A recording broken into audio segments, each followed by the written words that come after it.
Hello, everybody. A very good afternoon, good evening, whatsoever, whensoever. So, welcome to Understand UPSC. And this is a lecture where we'll be discussing in detail about the GS1 strategy. So, जैसे मैंने आपको बोला भी था, we will have a GS1 strategy session by an expert. So, this particular lecture, we have a guest with us. She's somebody who has scored like amazingly high marks in GS1. तो अगर आप GS1 के मतलब ऐसे normal marks देखोगे भी तो मतलब ऐसे हाई भी जाते हैं तो 100 से 110 के बीच में जाते हैं। तो मतलब जब मुझे किसी को लेके आना था तो मुझे ये था कि किसी ने मेरे से बेटर स्कोर किया हो, I should bring that person in because they will have better things to tell. तो then I was looking for and then obviously I had a perfect person in mind. तो she has scored 111 and 108 consecutively, मतलब back to back means in the GS1 paper that we'll be discussing today. So that is what we are here for. Welcome, ma'am. Welcome to the session. Thanks for being here. Thank you sir.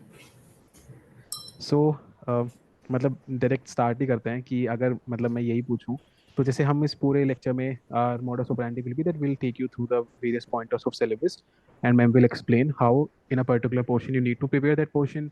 if you are preparing for mains तो आपको क्या करना है, अगर नहीं कर रहे हो इस बार मेंस के लिए अपियर तो आपको क्या मतलब आपके पास क्या लिबर्टी है टाइम की, तो उसको आप कैसे यूटिलाइज कर सकते हैं and she will also take you through. So like if I have to tell something about her, she is like an excellent structuring, she has an excellent structuring of answers. तो जो मैं आपको सिखाता भी हूँ आंसर राइटिंग सेशंस में, तो you will see कि कैसे she talked about some particular questions and how to utilise your content in the most appropriate manner. तो वो सब मतलब अभी आपको पता चलेगा टॉपिक बाय टॉपिक.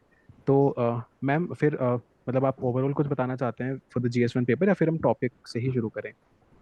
नहीं सर, हम टॉपिक से ही स्टार्ट कर सकते हैं कि ओके. जी. हर टॉपिक वाइज कैसे क्या करना है। Cool, great. देन GS1 का पहला टॉपिक जब भी हम सिलेबस देखते हैं तो है Indian heritage and culture, history and geography of the world and society. That is the like overall GS1 paper. तो इसमें वही आ गया, मतलब एक कल्चर का पोर्शन आ जाता है, एक आपका हिस्ट्री मतलब इसमें modern history, world history, post independence जैसी चीजें आ जाती हैं, फिर ज्योग्राफी एंड सोसाइटी. तो this is the history portion, that's geography and that's society. This are the three major broad headings in this particular portion. So if we begin with culture, that's the first topic, and that is what the syllabus is. So I'll let ma'am handle it from here. Okay, so first syllabus topic is Indian culture. Indian culture में as you can see कि तीन चीज़ें हैं major: art forms, literature और architecture. Like for literature, we can do the Nitin Singhania chapter on architecture. Sorry, literature, that is on medieval literature, and there are some chapters talking about Kannada literature, Telugu literature, अगर हमें बहुत ज़्यादा ही करना है तो। Second thing is architecture, तो architecture के लिए भी नितिन संघानिया में सेपरेट चैप्टर है, और इसके अलावा जो इंट्रोडक्शन टू इंडियन आर्ट की एनसीईआरटी है, we can do from that also. Okay, third thing is like according to me we should read the basic ancient medieval also.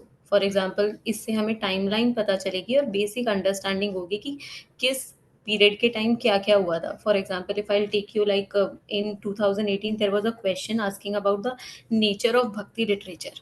हम as it is this topic we don't read anywhere, but that question asked about nature of bhakti literature. अब bhakti movement हर कोई पढ़ता है, भक्ति movement के time कौन कौन से सेंट्स थे, कौन कौन सी पर्सनालिटीज थी, हम उनके बारे में भी पढ़ते हैं. सपोज ये क्वेश्चन आपको करना है, तो आप ये क्वेश्चन कैसे करेंगे? आपके दिमाग में सबसे पहले क्या आता है? सबके पहले आपके दिमाग में आता है कि अलग अलग लैंग्वेजेस के अंदर ये लिटरेचर हुआ करता था. फॉर एग्जाम्पल, शंकर देव का कीर्तन घोष था जो ब्रजवली में था. तो फर्स्ट सब topic in this answer will B कि लोकल लैंग्वेज में थे ये लिटरेचर. सेकेंड थिंग इज, अब आप सोचो और क्या याद आ रहा है? आपको याद आएगा कि सूरदास ने सुरसागर लिखी थी जिसमें कृष्ण के बारे में लिखा था, या मीराबाई के जो भजन होते थे वो कृष्ण के बारे में होते थे. तो यानी सेकेंड आप सब टॉपिक बना सकते हो कि नेचर जो था वो रिलीजियस नेचर था, उसको आप एक्सप्लेन कर दो एक दो लाइन्स में, और साथ में ये एग्जाम्पल्स दे दो. थर्ड चीज़ और सोच के देखो तो आपको पता चलेगा कि कबीर दोहे लिखा करते थे, ठीक है, मीरा भाई के भजन होते थे, और ये जो नया नर जो थे इनकी तेवारम थी जो कि पोएम्स होती थी. तो आप थर्ड चीज़ ऐसे टॉपिक बना सकते हो कि पैटर्न अलग अलग था, फॉर्मेट अलग अलग था, लाइक कपलेट्स थे, सॉन्ग्स थे, भजन्स थे, पोएम्स थी. अब और आओ, और आपको थोड़ा बहुत और याद करोगे तो आपको कोई ना कोई एक ऐसा इंसान याद आएगा जिसने कोई कमेंट्री लिखी होगी गीता के ऊपर, तो आप एक टॉपिक बनाओगे कि कमेंट्रीज भी होती थी। फिर याद आएगा यार साउथ इंडिया साइड में भी तो भक्ति मूवमेंट थी, तो यानी कि भक्ति मूवमेंट का जो लिटरेचर था वो अलग अलग जगह से था, डाइवर्सिटी थी, रीजनल डाइवर्सिटी थी। तो whatever you have read for your pre, you are just translating that into your answer, कि आप अपने आंसर में वही सेम चीज कैसे फिट करोगे। That is why I am telling you कि आपको एक बार जो आपने प्री के लिए जो बेसिक पढ़ा है वो पढ़ना बहुत ज़रूरी है।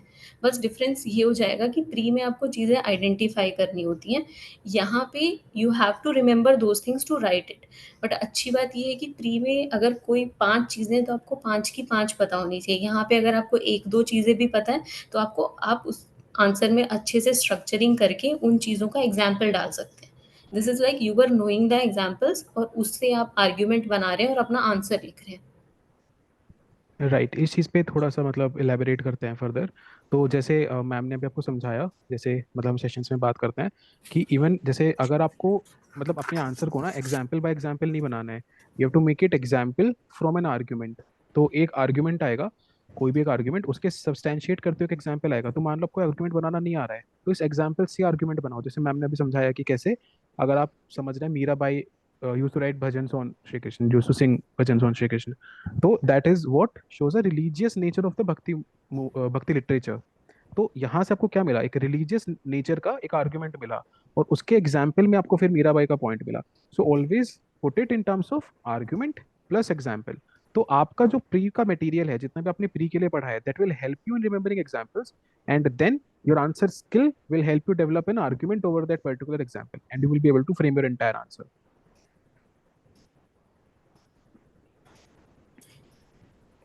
ओके, जैसे इसके बाद एक और चीज़ आती है art forms. Like art forms जो है एक बहुत ही ज़्यादा, मतलब ये एक्सप्लेन नहीं किया हुआ है कि आर्ट फॉर्म्स में आना क्या चाहिए। तो आप इसमें क्या पढ़ोगे? अब आप इसमें पपेट्स पढ़ोगे, डांस फॉर्म्स पढ़ोगे, या आप इसमें और क्या पढ़ोगे? तो based on PYQ just try करो कि कौन-कौन सी थीम्स जो हैं वो रिपीट हुई हैं और वही आप आर्ट फॉर्म्स में लेके जाओ। जैसे सपोज़ अगर कभी किसी डांस फॉर्म के बारे में पूछा हुआ है तो डांस पढ़ लो। कभी कॉइन्स के बारे में पूछा, अब जैसे सपोज वो कॉइन्स वाला एक बार क्वेश्चन आया था कि किस टाइम में कैसे कॉइन्स थे, क्या था, और आपको नहीं आ रहा है एकदम बैठे हुए, बट आपने बेसिक जो प्री के लिए पढ़ा था आपने वही पढ़ा था, तो आप धीरे धीरे स्टार्ट कर सकते हो। जैसे पहले हड़प्पन सिविलाइजेशन के टाइम सील्स हुआ करती थी, फिर गुप्ताज के टाइम और कुशान्स के टाइम गोल्ड कॉइन्स आए। किस किस टाइम में जो गोल्ड कॉइन्स होते थे उनके ऊपर किंग की फोटो हुआ करती थी। जैसे सतवानाज में हम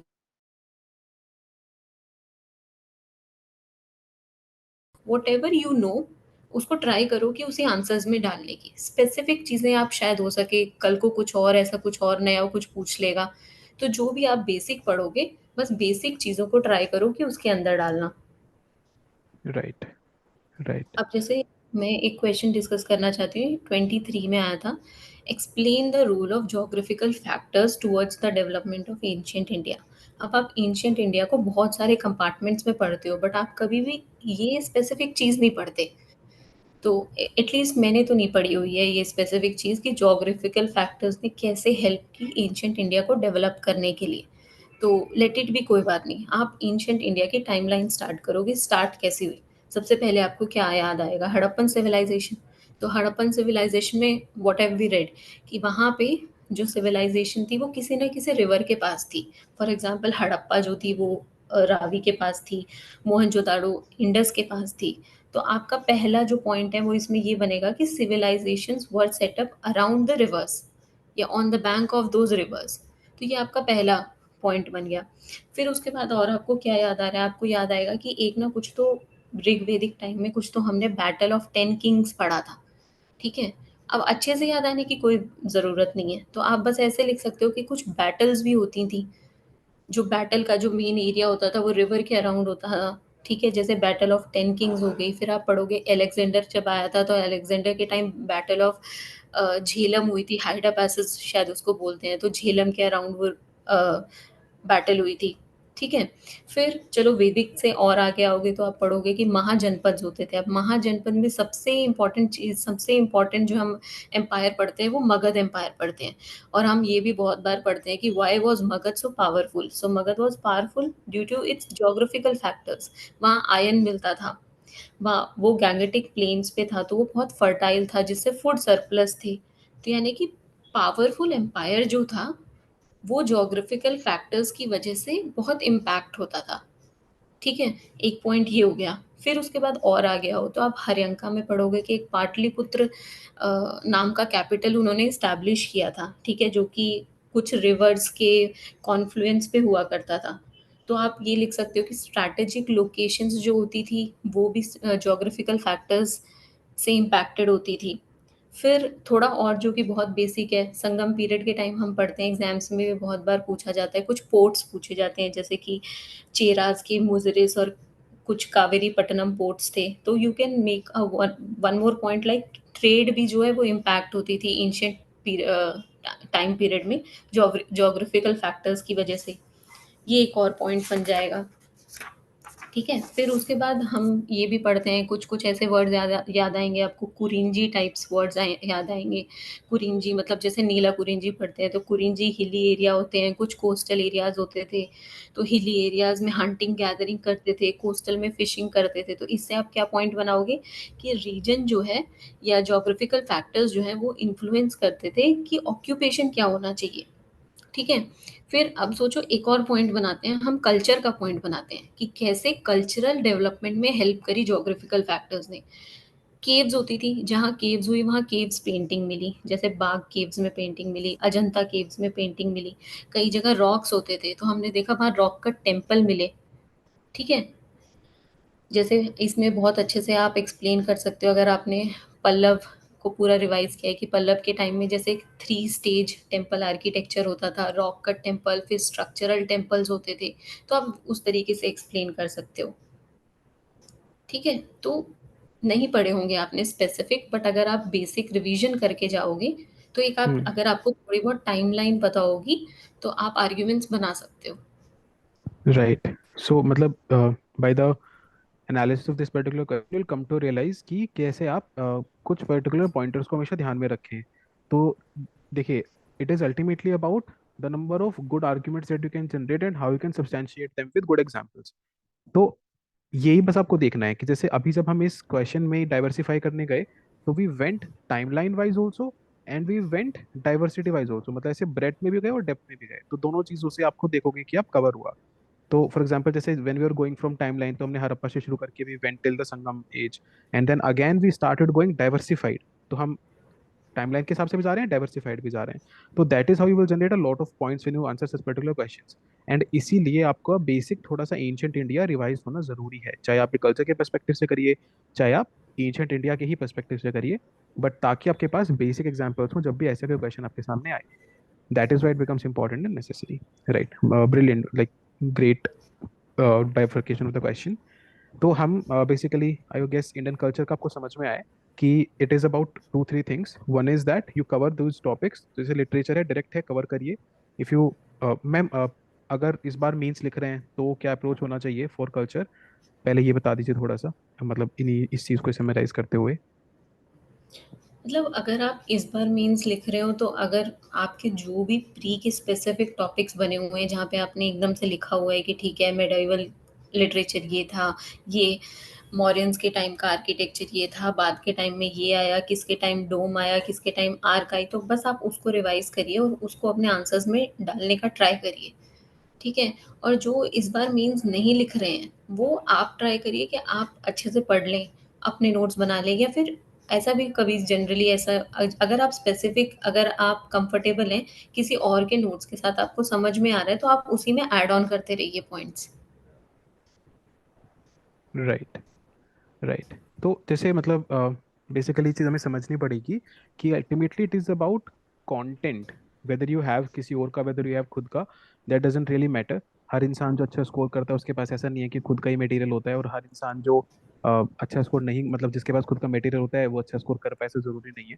तो इट इज अल्टीमेटली अबाउट कि आप, मैं इसीलिए हमेशा आपको बोलता हूँ कि आप अपना फोकस थोड़ा कंटेंट पे ना रखें बस, थोड़ा सा प्रेजेंटेशन की साइड, थोड़ा सा आंसरिंग की साइड रखें, तो तब आप ज़्यादा एफिशिएंटली काम कर पाएंगे। तो फॉर एग्जांपल कोई भी एक मटेरियल आप पिक करिए, आपको अगर इस बार आप मेंस लिख रहे हैं, आपके पास अपना कंटेंट नहीं है, कोई बात नहीं, कोई भी एक कंटेंट पिक कर लो, किसी टॉपर का पिक कर लो, किसी कोचिंग का पिक कर लो, इवन हमने आपको कल्चर का पूरा एक 40 पेज का डॉक्यूमेंट बना के दिया है, आप वो पिक कर लो, pick any document and do it and then write your answers, then try to fit your content in your answers. If you are doing preparation for the next means for means 2025, you can focus upon developing your own notes, that is one thing. Second, जैसे ma'am ने बोला कि आप add ons कर लो, है ना, कहीं पे भी आपको एक कॉम्प्रिहेंसिव नोट मिल रहे हैं, उसे पकड़ो and with answer writing keep adding on to that. तो वो आपका एक तरह से आप देखोगे ओवर पीरियड ऑफ टाइम वो प्री का भी नोट्स आपके वही बन जाएंगे। तो इसमें तो बहुत ज़्यादा डिस्टिंक्शन है नहीं, as ma'am has also said. तो इस तरीके से you can go ahead with it, these particular notes. और फोकस कहाँ करना है तो वो बताया ही है कि जैसे art form is a very broad topic, तो पीवाईक्यू वाली थीम्स पकड़ लो and that is how you will be able to do it. But ये वाली जो आर्ट है तभी आएगी जब आप आंसर राइटिंग अच्छे से करोगे, उसके बिना नहीं चलेगा काम। आई होप कल्चर का दोनों तरह के लोगों को क्लियर है, जो मेंस लिखने वाले भी हैं और जो नहीं भी। अप्रोच आपका सेम है, पढ़ने आपको सेम चीज़ें हैं, बस आपको अपने टाइम के हिसाब से देखना है कि आपको उस टाइम को यूटिलाइज कैसे करना है। Less time you do something, you मतलब आपके पास टाइम ज़्यादा है तो you do something else, but this is what the approach should look like. ठीक है, मतलब सर हाँ जी प्लीज़। एक ही चीज़ है, जैसे आपने बोला कि इस टाइम वाले मीन्स अपियरिंग को और नेक्स्ट अटेम्प्ट वाले मीन्स अपियरिंग को, तो जैसे ये कल्चर के क्वेश्चंस में आपको बस ये समझना है कि जो आपने पढ़ा है आप उसको यूज़ कैसे करेंगे। कल्चर के क्वेश्चंस जनरली स्ट्रेट फॉरवर्ड पूछे जाते हैं, बट यहाँ पे डिफरेंशिएशन आ जाएगा कुछ क्वेश्चंस में, जहाँ पे आपको अंडरस्टैंड करना पड़ेगा कि what is the demand of the question. Generally वो सोसाइटी के क्वेश्चंस में आता है, तो वहाँ पे जो नेक्स्ट अटेम्प्ट वाले जो भी स्टूडेंट्स हैं वो डिमांड ऑफ द क्वेश्चन को अंडरस्टैंड करने के लिए ज़्यादा टाइम लगा सकते हैं, ज़्यादा टाइम राइट डेडिकेट कर सकते हैं। Right right right right right. जो कि बहुत नेसेसरी भी है, जो मतलब जिसके बिना मार्क्स मिलते नहीं है, चाहे आपका कंटेंट कितना भी अच्छा हो, if you are not fulfilling the demand तो आपको मार्क्स मिलते ही नहीं उस पर्टिकुलर क्वेश्चन पे। तो that is absolutely necessary and that is why answer writing is important. तो ठीक है मैम, फिर मॉडर्न हिस्ट्री पे चलते हैं। Okay, okay. मॉडर्न हिस्ट्री, तो मॉडर्न हिस्ट्री का भी ये सिलेबस है। इसके लिए मैं क्या रिकमेंड करूँगी, लाइक फर्स्ट थिंग जो हमें करनी है वो हमें बेसिक्स करनी है। चाहे आप वो अपने खुद के नोट से करें, चाहे स्पेक्ट्रम में जो समरी दी है आप उससे करें।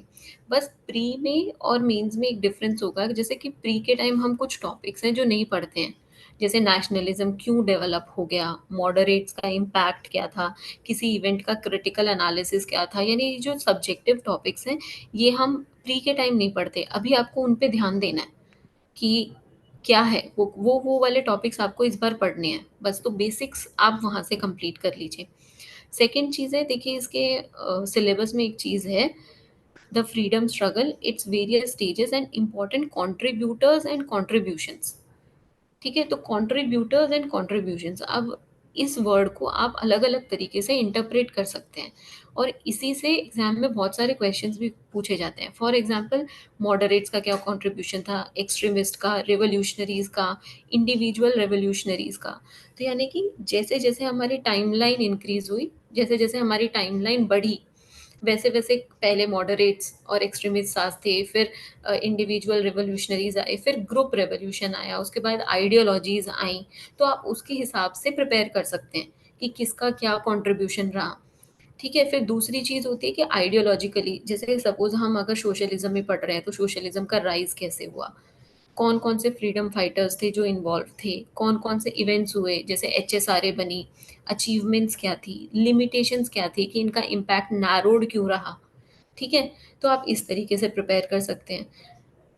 ये इसको प्रिपेयर करने के लिए कोई अलग सोर्स में जाने की कोई ज़रूरत नहीं है, जो ऑलरेडी अगर आप स्पेक्ट्रम पढ़ते हैं, बस I am just telling you the vision और द पर्सपेक्टिव, कि आपको इन टॉपिक्स को देखना कैसे, आप पढ़ते टाइम इनको पढ़ेंगे कैसे। फिर जैसे फीमेल इन्वॉल्वमेंट की बात करते हैं, तो फीमेल कहाँ कहाँ इन्वॉल्व थी, मास स्ट्रगल में इन्वॉल्व थी, रिवोल्यूशनरीज थी, लीडरशिप रोल था, और भी बहुत सारे रोल्स थे। तो इन तरीकों से आप प्रिपेयर कर सकते हैं। राइट, तो जब बेसिकली हाँ प्लीज प्लीज। जैसे जब आप हिस्ट्री पूरी पढ़ते हैं तो हिस्ट्री टाइमलाइन के हिसाब से होती है, 1910, 20, 30, 40। बट क्वेश्चंस ऐसे जनरली पूछे नहीं जाते हैं। अगर क्वेश्चन सपोज विमेन के बारे में पूछ लिया है, तो आपको विमेन अलग अलग जगह से उठाने पड़ेंगे, ठीक है। विमेन के भी जो भी फ्रीडम फाइटर्स थे, जो भी कंट्रीब्यूशन थे 1857 में, आप अलग उठाएंगे, ठीक है। आईएनसी का अलग उठाएंगे, आइडियोलॉजीज का अलग उठाएंगे, रेवोल्यूशनरीज का।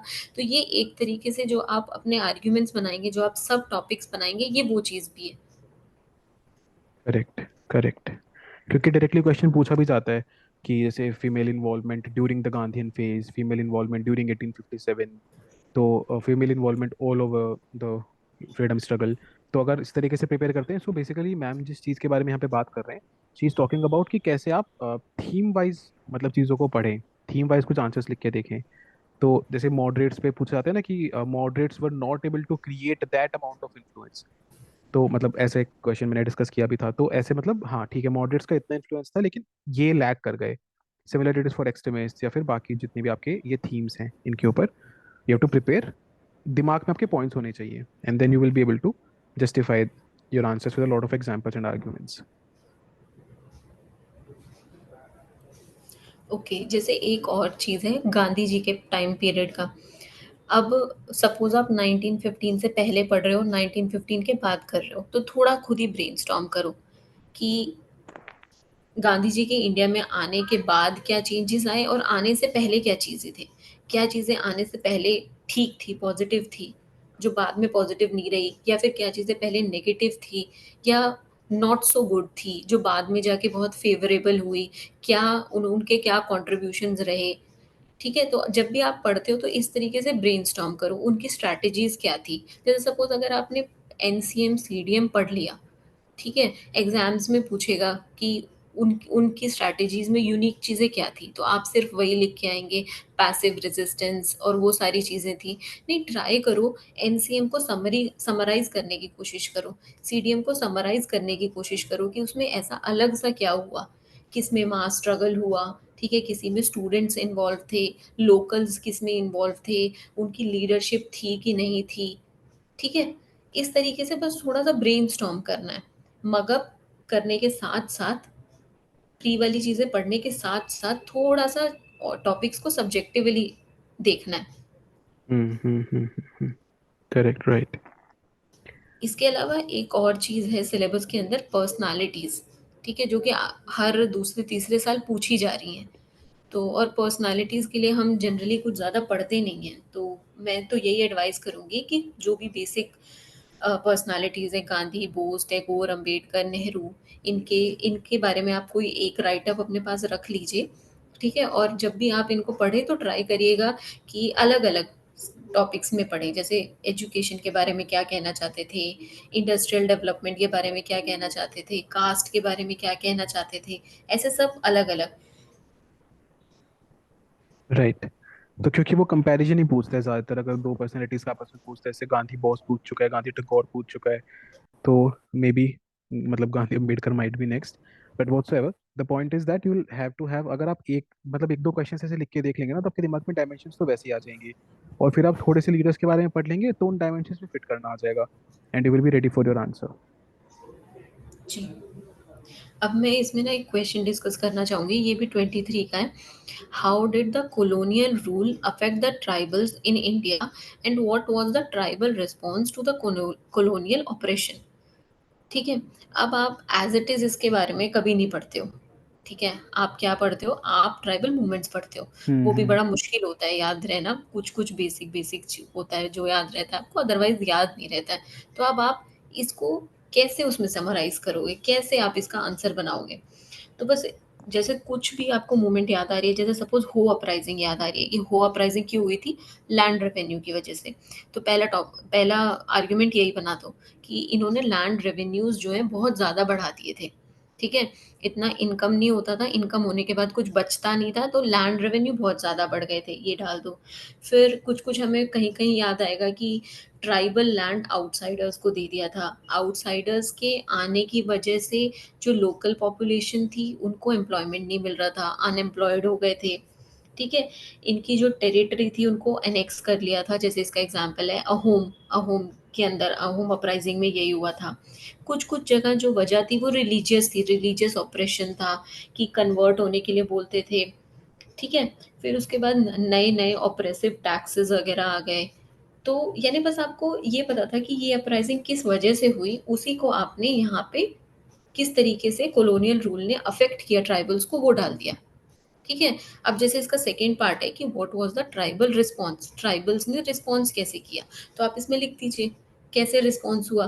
ठीक है। अब आपको सिर्फ इतना पता है कि लोग जुड़ गए और अपराइजिंग कर दी, हो अपराइजिंग हो गई या फिर होम अपराइजिंग हो गई या फिर जो भी अपराइजिंग हुई थी, आप नाम नहीं, उसको नाम मत लिखो आप।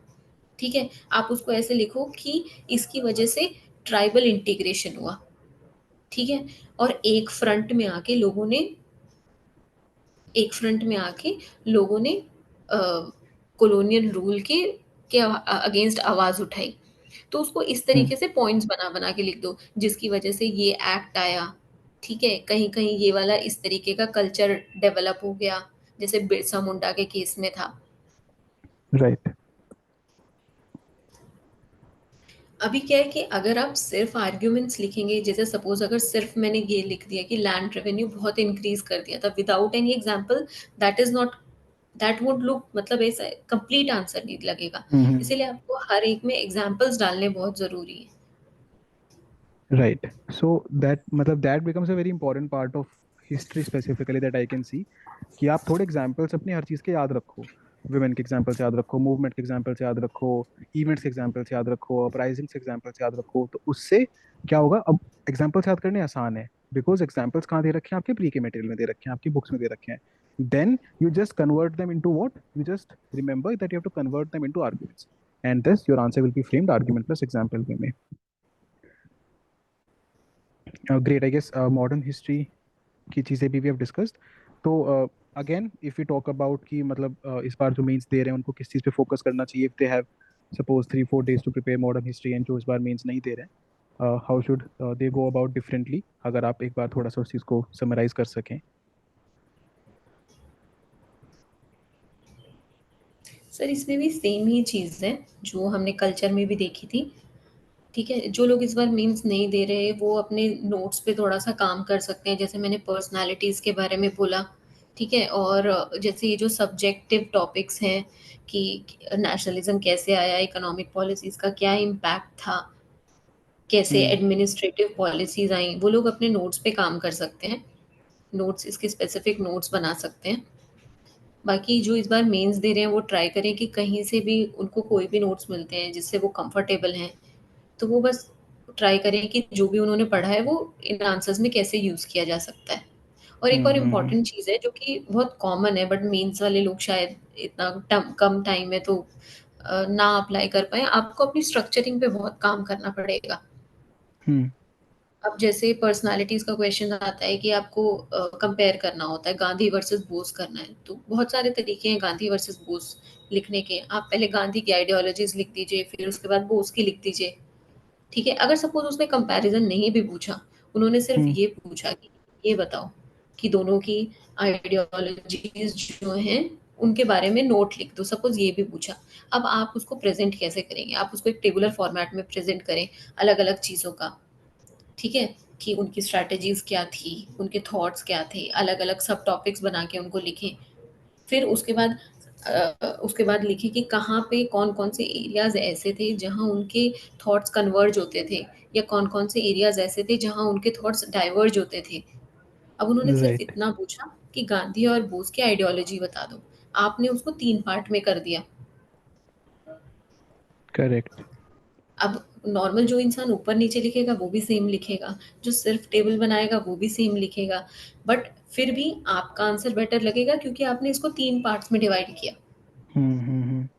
Okay, so basically, under a heading, try to make some subheadings where you can club your points together. जी।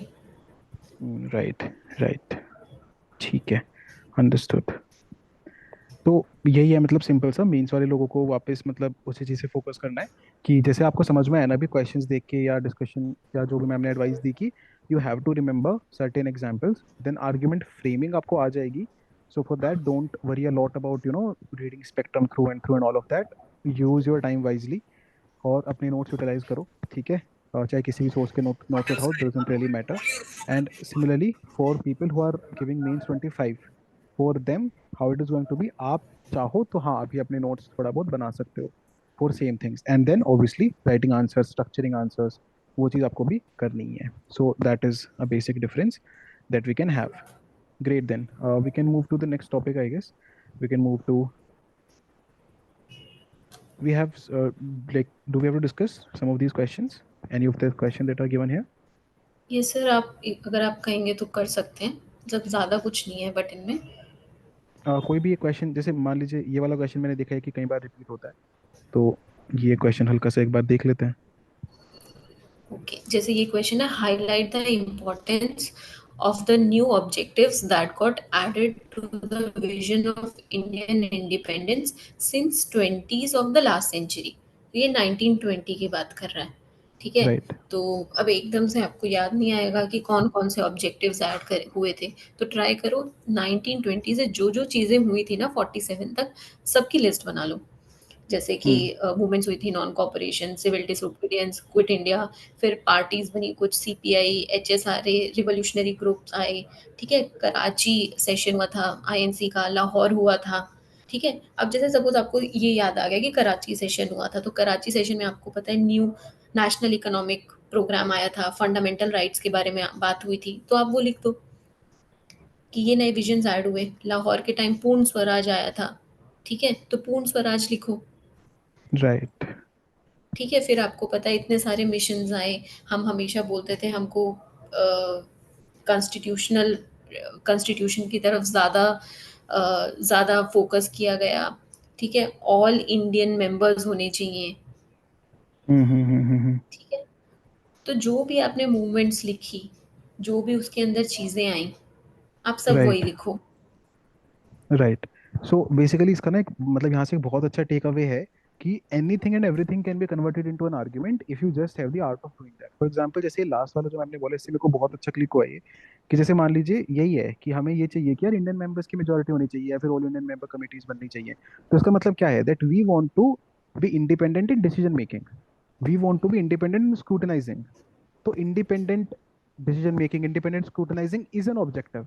पहले हमारी स्क्रूटनी कौन कर रहे थे, सिर्फ ब्रिटिशर्स कर रहे थे. Now we want that to happen कि भाई इंडियंस खुद करें. तो that is the new objective that got added. तो आप किसी भी चीज को यू कैन कन्वर्ट एनीथिंग, और इसमें एग्जांपल में क्या दे दोगे, demand for an all India committee, demand for an all India member committee. तो ऐसे करके you can always play with the content that you have.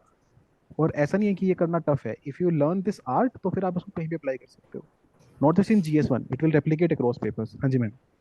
और जैसे सर आपने बोला कि जो इस बार मेंस नहीं दे रहे हैं, वो लोग इस पे ज़्यादा काम कर सकते हैं। अभी मैंने जैसे सिर्फ आपको इतना बताया कि कराची के टाइम ये चीज़ आई थी, तो इसको आप सब टॉपिक बना दो। हाउएवर जब आप ये सारी चीज़ें देखोगे ना कि इन सारी चीज़ों में क्या क्या नया आया, तो आपको ऐसा मिलेगा कि इनमें से तीन चार चीज़ें एक में जा रही हैं। कुछ सपोज हम्म. कुछ एडमिनिस्ट्रेटिव ऑब्जेक्टिव्स आए, तो आप एक ओके. टॉपिक बनाओगे एडमिनिस्ट्रेटिव ऑब्जेक्टिव्स, फिर उसमें लिखोगे क्या आया था, ब्रैकेट में लिखोगे किस टाइम आया था।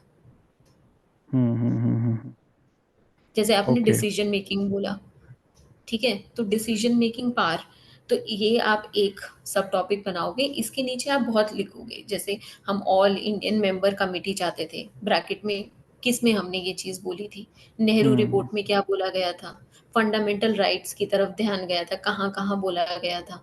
राइट. तो आप इसको और कैटेगराइज कर सकते हो, बट इसके लिए आपको टाइम चाहिए। Right. Right. Right. Just right. जब भी आप अपना एक आंसर लिख लेते हो तो ट्राई करो उसको दोबारा देखने की कि इसको बेटर कैसे कर सकते हैं। Correct. Correct. So people who were like talking about evaluation also, मुझे लगता है कि this is a perfect time to understand कि इवैल्यूएशन का एक बहुत इंपॉर्टेंट एस्पेक्ट जो होता है वो यही होता है कि आप अपने आंसर को जब वापस देखें तो आप देखें कि आप उनको किस पैरामीटर्स पे इंप्रूव कर सकते हैं. For example, have you fulfil the demand of the question, have you use the right amount of content and enough content, and then it also comes to the structuring part. Have you structured it well enough? Have you structured it well enough? If you have not, can you do something else about it? Have you used the right amount of headings? Were there any diagrams or maps that you could have used? तो आप इन parameters पे अपने answer को वापस से जज करो, and then you will see that you will be able to improve upon your answer substantially and significantly just by evaluating your answer on some parameters. Right. ठीक है मैम, अंडरस्टूड. ये स्ट्रक्चरिंग वाला point समझ आ गया, example से arguments generate करना समझ में आ गया. तो इन चीज़ों से समझ में आ रहा है मुझे कि कैसे वो छोटे छोटे मार्क्स में इंप्रूवमेंट हो जाता है. Let's move to post independence. Okay sir. Okay, ये नेक्स्ट टॉपिक है पोस्ट इंडिपेंडेंस का। तो पोस्ट इंडिपेंडेंस का सिलेबस में सिर्फ दिया हुआ है कंसोलिडेशन एंड रीऑर्गेनाइजेशन। तो ये दो टॉपिक्स तो करने मस्ट हैं, चाहे आप कहीं से भी करें, बट इसको आपको थोड़ा सा कंटेम्प्रेरी इश्यूज से रिलेट करना पड़ेगा। फॉर एग्जांपल अगर हम देखें तो 21 और 22 में देखिए ये क्वेश्चन आया है, access the main administrative issues. अच्छा, ये गलत लिखा हुआ है शायद। एसएस होगा, उन्होंने ठीक है, गलत लिख तो दिया वो SS. assess the main administrative issues and socio-cultural problems in the integration process of Indian princely states। तो ओके, ये तो कंसोलिडेशन पे क्वेश्चन है। नेक्स्ट है the political and administrative reorganisation of states and territories has been a continuous ongoing process since the mid 19th century, discuss with examples. ठीक है, तो अब ये देखिए, अब ये क्या बोलना चाह रहा है, continuous ongoing process since the mid 19th century. तो इसका मतलब आप इसको स्टार्ट करेंगे 1850 से।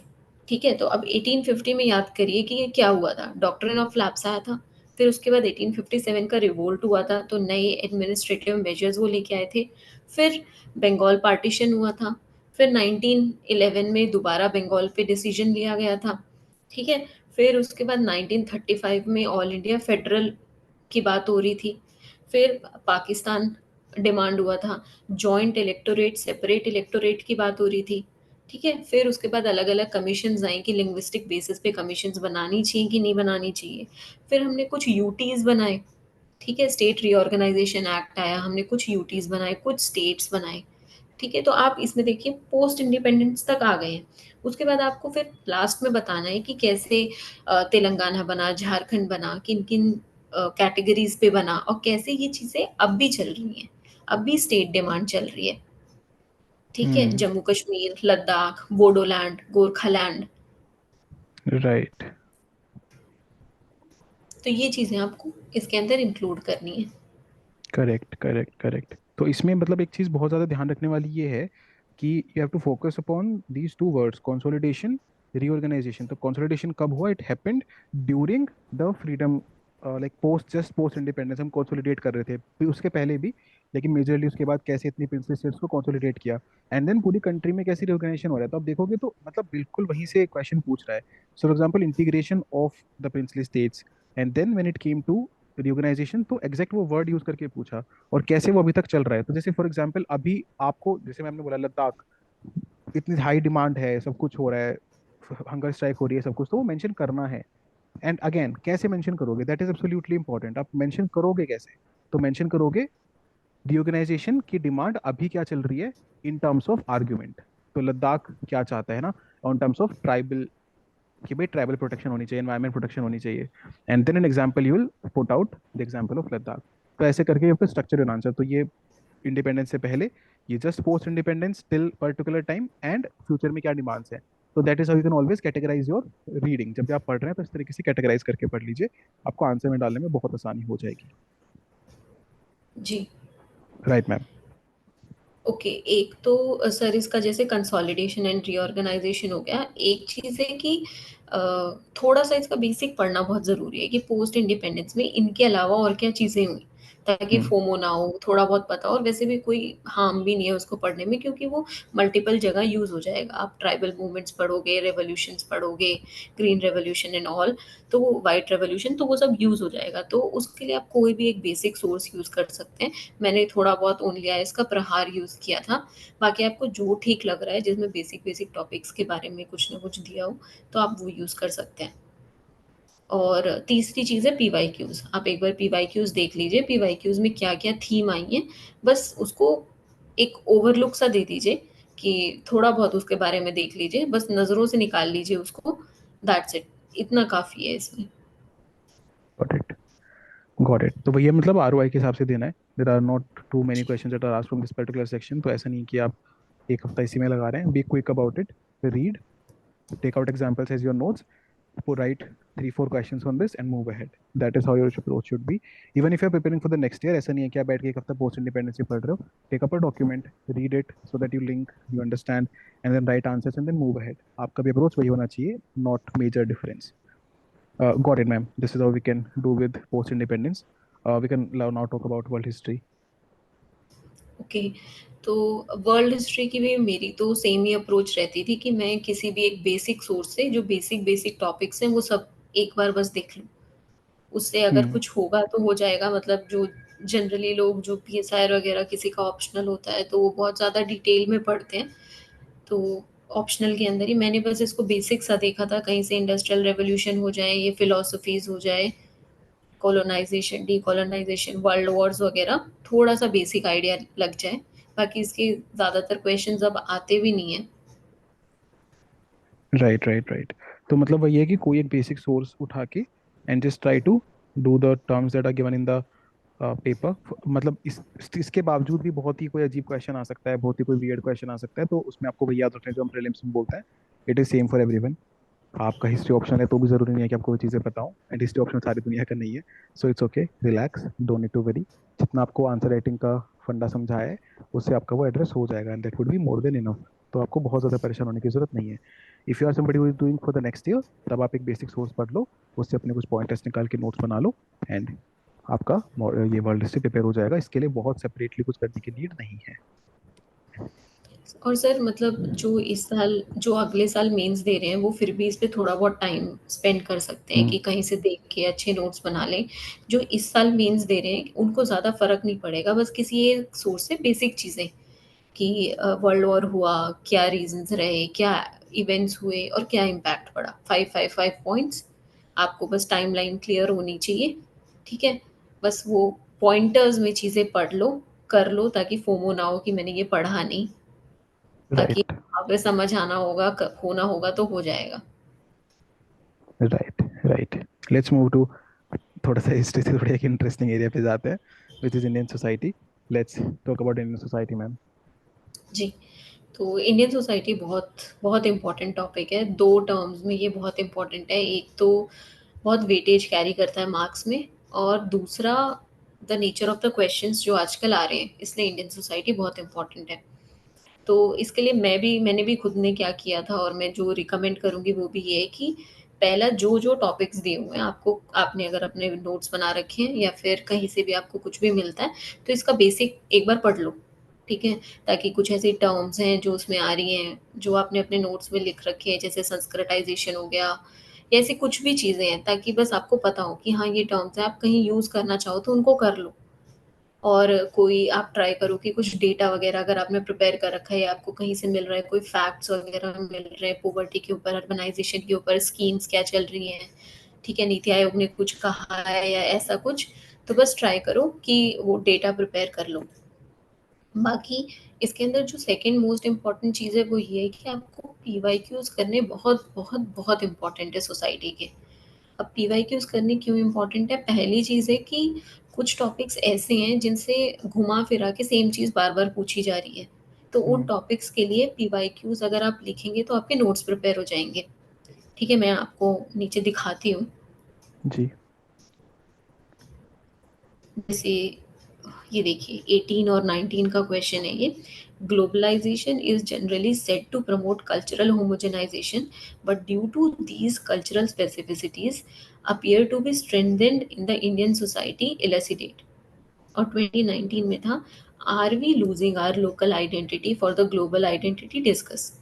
अब अगर मैं पूछूंगी आपसे कि इन दोनों क्वेश्चंस में क्या डिफरेंस है, तो इन दोनों क्वेश्चंस में ये डिफरेंस है कि 19 वाला एग्जाम में बैठते ही पढ़ते ही आपको समझ आ जाएगा और आप लिखना स्टार्ट कर दोगे, बट हम्म। 18 वाले को आपको दो बार पढ़ना पड़ेगा। बट दोनों में चीज सेम पूछ रखी है, राइट। ठीक है, बस आपको आपकी हेडिंग्स चेंज करनी है, बट चीजें दोनों में सेम लिखनी है। Correct correct correct. तो अगर आप 18 लिख के गए हैं तो 19 आपके लिए इजी है।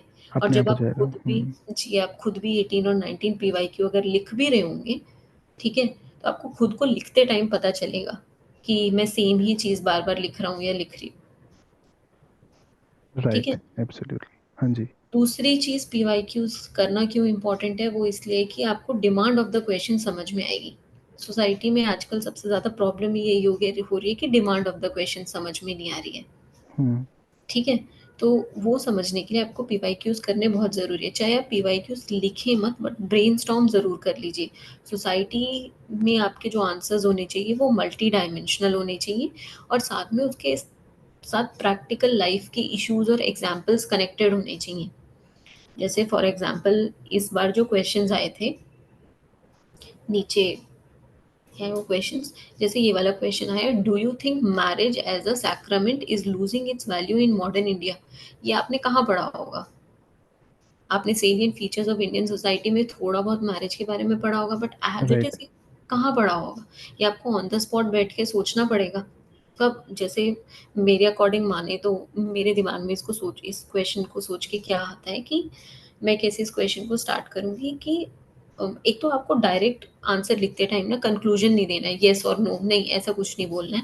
आपको इसको हम्म। बायफरकेट करना है कि हाँ, वैल्यू लूज हो रही है। कैसे पता चलता है कि वैल्यू लूज हो रही है? फॉर एग्जाम्पल जैसे आज के टाइम में डिवोर्स रेट्स इंक्रीज हो रहे हैं, हम्म। ठीक है? लोगों की ऑल्टरनेटिव चॉइसेस इंक्रीज हो रही है। ऑल्टरनेटिव चॉइसेस जैसे for example a choice not to marry, और टू लिव, और to adopt live in relationship style, या फिर मैरिज एज इंक्रीज हो रही है। इससे हमें पता चलता है कि शायद हो सकता है कि वैल्यू चेंज हो रही हो। बट आप इसका राइट। दूसरा पार्ट बनाएंगे कि नहीं, वैल्यू चेंज नहीं हो रही है। ऐसा नहीं है कि सॉरी, वैल्यू लूज नहीं हो रही है, हम्म। बट ऐसा है कि इसको देखने का पर्सपेक्टिव चेंज हो रहा है मैरिज को। ठीक है, राइट। फॉर एग्जाम्पल कैसे? जैसे कि marriage as a concept change हो रहा है। पहले के टाइम में क्या होता था कि रोल डिफाइंड होते थे, ठीक है? आज के टाइम में क्या है कि आज के टाइम में मैरिज को एक कंपेनियनशिप की तरह देखा जाता है। तो एक इंडिपेंडेंस है। अगर कंपैटिबिलिटी है then you are living, if you are not compatible और नहीं आपको चलता ठीक लग रहा है, then you go for divorce और समथिंग लाइक दैट। एक फ्री हम्म। विल इंक्रीज हो गई है, मेल और फीमेल दोनों साइड से इंडिपेंडेंस आ गई है। और जहाँ तक मैरिज एज की बात है तो वो इंक्रीज हो रही है क्योंकि करियर इंपॉर्टेंस बढ़ रहा है, हम्म। दोनों जेंडर्स का बढ़ रहा है। तो इसीलिए ऐसा नहीं है कि मैरिज अपनी वैल्यू लूज कर रहा है, ठीक है? राइट। उसका नेचर चेंज हो रहा है, हम्म। ठीक है? So basically we are using the question to answer the question. तो क्वेश्चन ने बोला कि आपको लग रहा है क्या कि वैल्यू लूज हो रही है, तो आप दिखाओ पहले कि अच्छा ऐसा लग क्यों रहा है कि वैल्यू लूज हो रही है। क्योंकि maybe divorce rates increase हो रहे हैं, मे बी ऑल्टरनेटिव जो मैम ने बताया। But the point is that value lose नहीं हो रही है, it's just the nature that is changing because of the demands, demand of the society, demand of the current world, the contemporary जी, times. जी। Got और it. बाद में इसको आप ऐसे कंक्लूड कर सकते हो कि जैसे-जैसे सोसाइटी इवॉल्व हो रही है, ठीक है? जैसे-जैसे सोसाइटल वैल्यूज़ इवॉल्व हो रही हैं, वैसे-वैसे मैरिज एज़ अ सैक्रामेंट, इसका नेचर भी इवॉल्व हो रहा है और चेंज हो रहा है। आप इसको इस हम्म। तरीके से कंक्लूड कर सकते हैं। राइट। अंडरस्टूड। अब जैसे ठीक है ये मैम। वाला क्वेश्चन है, ये भी शायद 23 में आया था। हाँ जी, हाँ चाइल्ड जी। Cuddling is now being replay hello? हाँ मैम, आवाज़ आ रही है आपकी, प्लीज़। जी, जी। Child cuddling is now being replaced by mobile phones. Discuss its impact on the socialization of children. अब ये आपने कहाँ पढ़ा है बेसिक में? ये आपने बेसिक्स में कहीं भी नहीं पढ़ा, बट ये आपको राइट। एग्ज़ाम्स में लिखना है, तो आप ये कैसे लिख पाएँगे? अगर आपने ब्रेनस्टॉर्म किया होगा पहले बहुत कुछ, तो अभी अगर आप 10 क्वेश्चंस ब्रेनस्टॉर्म करेंगे ना बैठे-बैठे, अच्छा ठीक है, ये क्वेश्चन इसमें क्या कहना चाहता है, मैं इसको कैसे बाइफरकेट करूँगा, कैसे स्ट्रक्चरिंग करूँगा, तो ये चीज़ आपके एग्ज़ाम में बहुत काम आएगी। आपको क्वेश्चन देखते ही मैक्स टू मैक्स आप 2 बार क्वेश्चन पढ़ेंगे और आपको समझ आ जाएगा कि ये क्या पूछना चाह रहा है और मैं इसको कैसे स्ट्रक्चर करने वाला हूँ। हम्म। तो इसीलिए बस मैं बताना चाहती हूँ कि ब्रेनस्टॉर्मिंग करनी और राइट। पीवाईक्यूज़ देखने बहुत इम्पोर्टेंट है। अगर सपोज़ आप पीवाईक्यूज़ नहीं देखेंगे और अब आप वही सोसाइटी का बेसिक पढ़ के जाएँगे, तो आपको इसी तरीके के क्वेश्चंस में एग्ज़ाम्स में प्रॉब्लम आएगी। Correct, correct, correct. Understood. So if you have to summarize what we have understood in society for people who are appearing mains this year and not appearing mains this year, ma'am कैसे prepare करें, how to score good, क्या मतलब ऐसे function रहना चाहिए? जो इस साल मेंस अपियर कर रहे हैं उनके लिए तो मैं बस ये एडवाइस करना चाहूँगी कि आप अगर नहीं लिख रहे हैं पीवाईक्यूज, कोई बात नहीं, आप कोई टेस्ट सीरीज उठा के या कुछ भी उठा के ट्राई करिए कि आप ब्रेनस्टॉर्म करें। ठीक है, किसी तरीके का भी क्वेश्चन आ रहा है, आप ट्राई करिए कि आप ब्रेनस्टॉर्म करें कि मैं क्या लिखूंगा या क्या लिखूंगी इसमें। ठीक है, और जो इस साल मेंस नहीं दे रहे हैं उनके लिए है कि वो लिखें, वो लिखें और इसकी स्ट्रक्चरिंग करें। करेक्ट। और बाकी रिसोर्स के लिए आप वही कह रहे हैं कि एक resource would be enough because ultimately it will be more about understanding the demand of the question and जी, the number of points that you can generate, the examples that you can attach जी, from personal life. जी। Hmm. वही है कि अगर आप बहुत ही बल्की resource पढ़ लेंगे, बहुत कुछ पढ़ लेंगे इसके बारे में, अब कौन से रिसोर्स में लिखा हो, किसने सोचा था कि ये लोग क्रिप्टो करेंसी को सोसाइटी में पूछेंगे? बिल्कुल बिल्कुल बिल्कुल बिल्कुल ये तो सही आप बात है। प्रिडिक्ट ही नहीं कर सकते ना। तो इसके लिए Hmm. एकदम फास्ट प्रोसेसिंग होना एग्जाम में बहुत ज़रूरी है। Right. And then that comes from understanding the demand and a lot of brainstorming. Ji, Got it. Understood. ठीक है। And then the similar thing कि भाई जो अगली बार मेंस दे रहे हैं वो अपनी नोट मेकिंग पे थोड़ा सा फोकस कर सकते हैं। और मेंस इस बार वाले अगर नोट्स बनाए हैं पहले से बहुत बढ़िया, नहीं बनाए हैं तो यूज करो, है ना, use the hard work of other people and capitalize over that, that is very important, very necessary if you are writing mains this year. ठीक है, गॉट इट।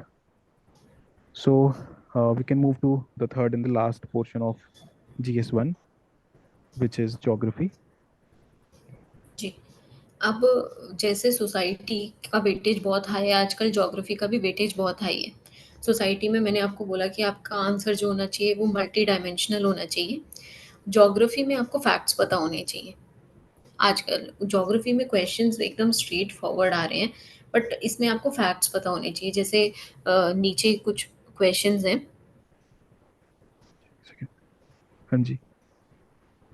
जैसे ये वाले क्वेश्चंस देखिए, अब इसमें क्या पूछा हुआ है। वर्ल्ड्स फोल्ड माउंटेन सिस्टम्स, ठीक है, tropical cyclones, islands in Indonesian and Philippines, landslides, ठीक है, ये जूनो जूनो मिशन तो छोड़ देते हैं ये। Mantle plume, desertification, circum pacific zone, ठीक है, लैंडस्लाइड्स, फिर mountain ranges, primary rocks, cyclone prone areas, troposphere. तो ये सारे के सारे वही बेसिक और स्टैटिक टॉपिक्स हैं, स्ट्रेट फॉरवर्ड टॉपिक्स हैं। तो इनके लिए आपको फैक्ट्स पता होने चाहिए। इनके लिए आपकी एनसीईआरटीज रिवाइज की हुई होनी चाहिए। जैसे जो हम प्री में जो एनसीईआरटीज पढ़ते हैं, जो हम फिजिकल ज्योग्राफी की पढ़ते हैं, इंडियन ज्योग्राफी की पढ़ते हैं, वो आपको करनी ज़रूरी है। राइट। तो मैम इसके लिए जो प्राइमरी रिसोर्स रहना चाहिए वो एनसीईआरटी रहना चाहिए। हाँ जी, जैसे इसके लिए एक तो बेसिक एनसीईआरटीज़ आपको करनी ही करनी है। फिर उसके बाद जैसे वर्ल्ड फिज़िकल ज्योग्राफी आता है, तो फिज़िकल ज्योग्राफी की एनसीईआरटी से ओशन करंट्स, सैलिनिटी वगैरह पे क्वेश्चंस आते हैं, तो ठीक है, हो सकते हैं वो उससे। फिर उसके बाद आता है जैसे ये नेचुरल रिसोर्सेज़। आजकल जो नेचुरल रिसोर्सेज़ पे जो क्वेश्चन आ रहे हैं ना, वो कनेक्ट होके आ रहे हैं। जैसे natural resources plus location plus impact पे आ रहे हैं। तो ओके। उसके लिए आपको कुछ नोट्स देखने पड़ेंगे, ठीक है, जिसमें रिसोर्सेज हैं, कहाँ पे मिल रहे हैं, क्या पोटेंशियल है, क्या इम्पैक्ट है।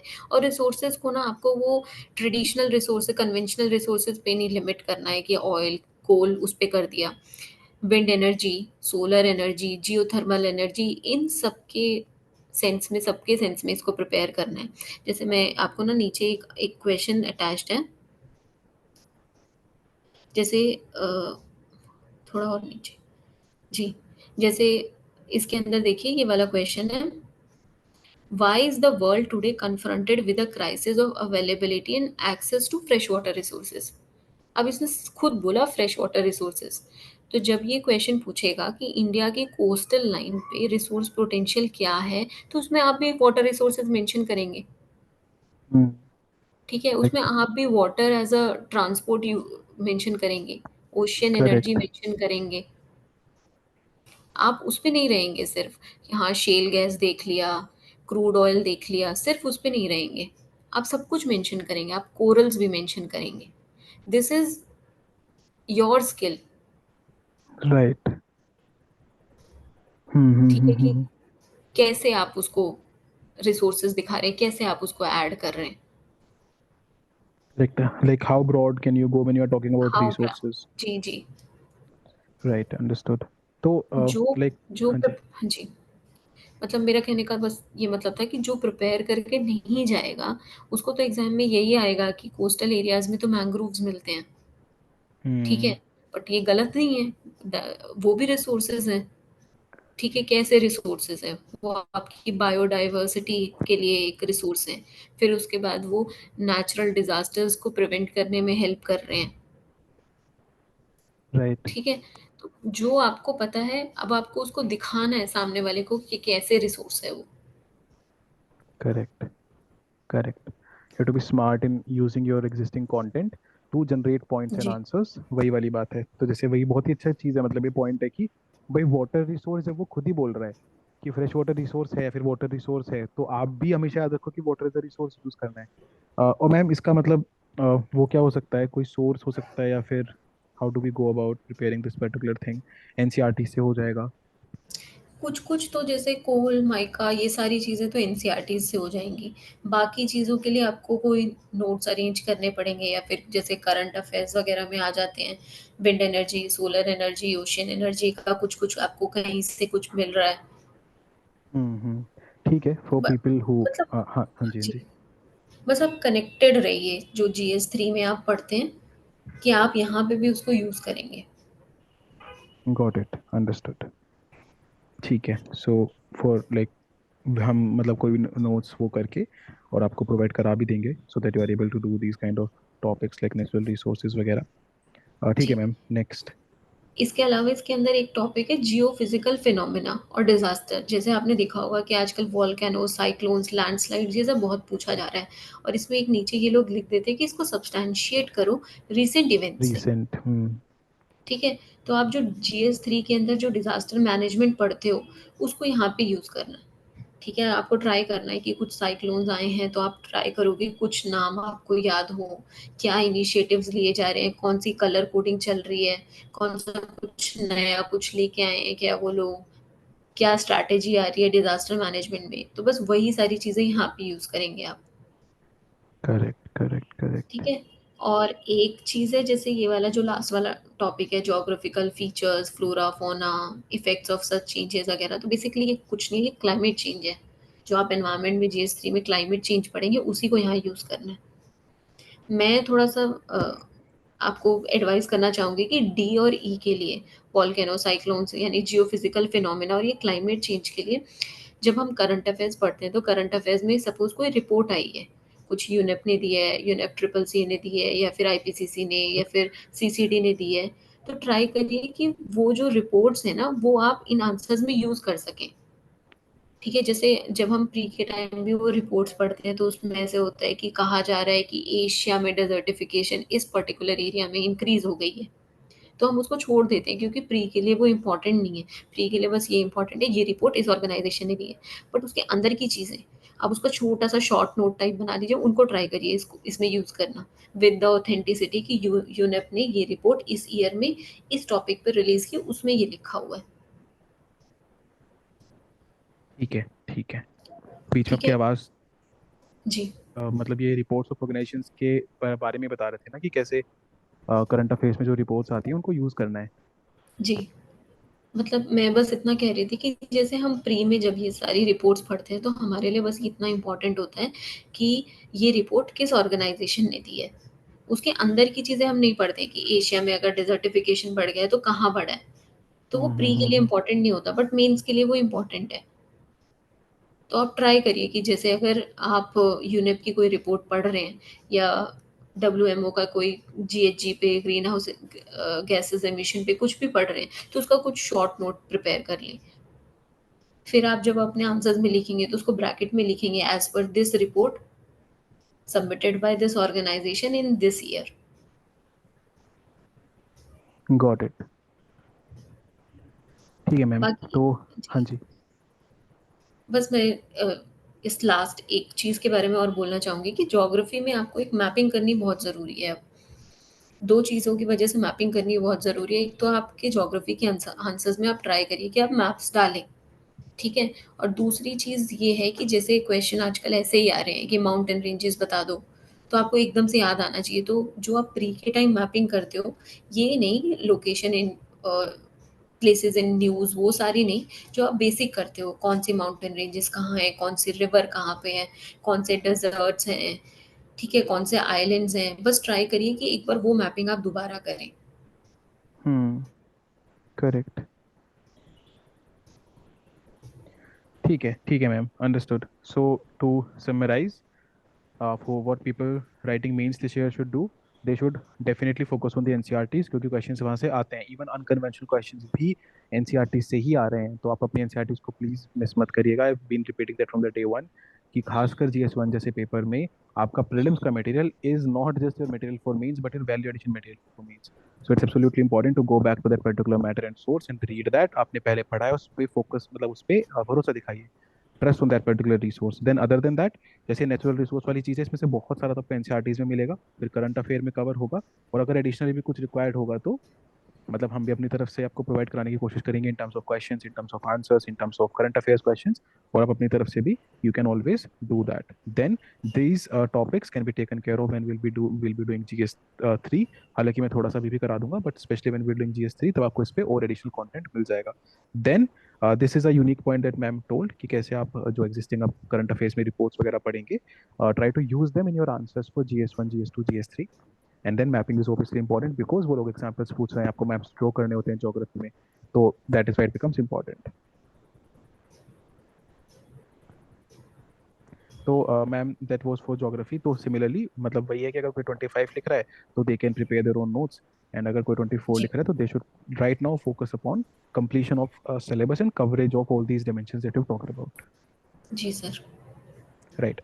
Ma'am, before like we move on to this particular thing, I also want to talk about what do you think about diagrams, maps, specifically when it comes to history and geography like चीज़ें, क्योंकि इसमें मतलब चलिए diagrams तो diagrams भी आते ही हैं, geography में तो काफ़ी आ जाते हैं, बट इन हिस्ट्री में मैप्स आ जाते हैं, ज्योग्राफी में मैप्स आ जाते हैं, तो कितना आपको लगता है कि बनाने चाहिए पेपर में, कितने इंपॉर्टेंट है? What is your opinion on this? जैसे जहाँ पे आपको सही में लग रहा है कि यहाँ पे ज़रूरत है, आप वहाँ पे बनाइए। मतलब ऐसा कोई रूल नहीं है कि आपको हर क्वेश्चन में मैप डालना ही डालना है। जैसे ज्योग्राफी में तो क्वेश्चंस ही इस तरीके से आ रहे हैं कि अब वो माउंटेन रेंजेस आपसे पूछ रहे हैं, तो आपको मैप बनाना पड़ेगा वहाँ पे। बट आप धक्के से उसको फिट मत करिए वहाँ पर, कि नहीं ये मैं एज़ अ रूल बना के जा रहा हूँ या जा रही हूँ कि मुझे मैप्स हर हर जगह डालने ही डालने हैं। नहीं, ऐसा नहीं करना है। राइट। मैम अगर आपको याद हो तो आपने जब आपका 111 स्कोर आया तो लगभग कितने डायग्राम से मैप्स बनाए होंगे पेपर में, if like I can just ask that? मतलब मैंने ज्योग्राफी में ही बनाए होंगे, और तो कहीं नहीं बनाए होंगे। ओके। हम्म। सो लाइक वही बात है कि if the question has the need of that particular thing then you go for it, else it's okay. ऐसा नहीं है बट कि आपको जबरदस्ती करनी है। मैं एक चीज़ ज़रूर शेयर करूँगी कि जब मेरा ये वाला स्कोर आया था, तो चारों पेपर में सबसे ज़्यादा डर मुझे जीएस-1 में लगता था। क्योंकि मुझे ऐसे लगता था कि मैं कितना भी पढ़ लूँ, मुझे समझ ही नहीं आता है कि क्या लिखूँ मैं इस क्वेश्चन में। पता ही नहीं मुझे रॉक कट आर्किटेक्चर में उसमें क्या लिखूँ, मैंने तो पढ़ा ही नहीं है। फिर हम्म। मैंने किसी के आंसर्स पढ़े, किसी की कॉपी पढ़ी, किसी ने मॉडल आंसर्स दिए थे, वो पढ़े। फिर मुझे उनको ऐसे पढ़ के लगा कि इन्होंने भी वही सब चीज़ें लिखी हुई हैं, जो मैंने बेसिक पढ़ी हैं। बस मुझे राइट। ये देखना है कि मुझे यूज़ कैसे करनी है वो चीज़ें। राइट। और बाकी मैंने ब्रेनस्टॉर्मिंग की, क्वेश्चन को समझने की, वो सब प्रैक्टिस की थी, तो मुझे क्वेश्चन समझने में प्रॉब्लम नहीं हुई। बस डर लगता था कि हाँ, डेज़र्टिफ़िकेशन पे कोई क्वेश्चन आ गया, मैं क्या लिखूँ उसके अंदर? मुझे तो पता ही नहीं कहाँ डेज़र्टिफ़िकेशन हो रही है। एंड उसका सॉल्यूशन यही है कि आप करंट अफेयर्स वगैरह से थोड़े एग्जांपल्स और मैपिंग से थोड़ी चीज़ें उठाते रहें। सो जी, वो वाला डर दूर हो जाएगा, और बाकी पूरा मतलब अगर पूरे जीएस वन को एक साथ देखें तो सबके पास लगभग वही कंटेंट है, वही चीज़ें जी, हैं, सबने बिल्कुल। वही सोर्स पढ़े हैं। ऐसा कोई अलग से चार मॉडर्न की बुक्स नहीं पढ़ के आ रहा है, और पढ़ के आ रहा है तो भी उसके कोई ज़्यादा मार्क्स आते हैं उसकी गारंटी नहीं है। तो उस चीज़ के फॉर्मो से बाहर निकल के जो मैम ने आपको इस पूरे लेक्चर में एडवाइसेस दिए हैं, try to implement them and you will be able to like score better. Ma'am इसके बारे में आप कुछ बताना चाहते हैं? जी, मतलब सर मैं बहुत बार ये रिपीट कर ही चुकी हूँ कि पीवाईक्यूज़ के बारे में तो बाकी आप सिंगल सोर्स पे ही रहिए। जस्ट बिकॉज़ किसी पर्टिकुलर ईयर में कोई एक क्वेश्चन ऐसा आ गया जो आपको ऐसे लग रहा है कि मुझे नहीं आता, उसके लिए कहीं आपको 200 पेज का कोई मटेरियल मिल गया, तो आप उस मटेरियल के पीछे मत भागिए। हम्म वो पर्टिकुलर चीज़ आप कहीं से पढ़ लीजिए, ठीक है? जैसे भूदान मूवमेंट मैंने लिखा, उसके बारे में आ गया तो ठीक है, उसको गूगल करके पढ़ लीजिए, बट उसके लिए बिल्कुल स्पेसिफिक सोर्सेज़ के पीछे मत भागिए। करेक्ट। अगर अगर ऐसा है कि आप पीवाईक्यूज़ देख के कोई ट्रेंड एस्टैब्लिश कर पा रहे हैं कि यार इस चीज़ पे तो बहुत ही ज़्यादा क्वेश्चंस आ रहे हैं, तो ठीक है, उसके लिए आप पढ़ लो, उसके लिए आप देख लो। जैसे मैंने अभी आपको बताया कि मैपिंग कर लो, क्योंकि मैंने देखा कि हाँ, मैपिंग पे बहुत सारी चीज़ें, बहुत सारे क्वेश्चंस आ रहे हैं, ठीक है? तो आप अगर इस तरीके से कोई ट्रेंड एस्टैब्लिश कर सकते हैं, तो हाँ, वो चीज़ आप पढ़ लीजिए। अदरवाइज जस्ट बिकॉज किसी पर्टिकुलर ईयर में एक क्वेश्चन ऐसा आ गया, तो उसकी वजह से अपनी स्ट्रैटेजी नहीं चेंज करनी है, क्योंकि ये सिर्फ एक पेपर नहीं है। आप और पेपर में भी आप एक टॉपिक के ऊपर अगर इतना टाइम दे देंगे तो बाकी पेपर फिर रह जाएंगे। राइट। बहुत सारे हैं जो कि जी। खत्म ही नहीं होते हैं। So absolutely correct. What is needed is correct rationalization of sources, uses of resources, and answer writing, brainstorming. PYQs are the key. Answer writing is the key to mains. Ma'am, thank you so much. If you have any other advice for GS1 or like mains in general, some passing note that you want to give, you can do that, and then we will move towards the conclusion of the session. नहीं sir, बस मेरी तरफ से इतना ही था। Thank you very much for giving me this opportunity. Ma'am it's always a like pleasure, and मैं यही चाहूँगा कि आप अगर कुछ और भी चीज़ें बता पाएँ कभी भी for any particular GS paper, that would be really great. And for now like we will move towards conclusion. आपको मैं ये वाला जो पीडीएफ है प्रोवाइड भी करा दूंगा, तो आपको वापस से चीज़ें लिंक हो जाएगी। This will be on your portal, and like that's it. करिए इन चीज़ों को इम्प्लीमेंट और फॉलो करिए चीज़ों को। फॉलो करेंगे तो मतलब वही है, there is a set path. मैं हमेशा बोलता हूँ this is an exam of UPSC, it doesn't require lot of rocket scientist and very creative and imaginative people. ऐसा नहीं है, there are some set paths and set patterns, और आपको बताने के लिए वो लोग आ रहे हैं यहाँ पे। वो हम ट्राई कर रहे हैं कि best of the best people आपको वो चीज़ें बताएं, and then you will reach to ultimate journey. तो बस आप ट्राई करिए उन पाथ को, उस पाथ को सच में फॉलो करने का। If you do that, you will be definitely sorted. Thank you so much, ma'am, for being here. Thank you so much, everybody, for listening. I hope this session was absolutely helpful, क्योंकि मेरे को तो बहुत कुछ समझ में आया इससे। Thank you so much, ma'am. Thank you so much for taking out time. Thank you sir. Okay, चलिए, we'll meet in some other session for now. Take care. All the very best, all of you.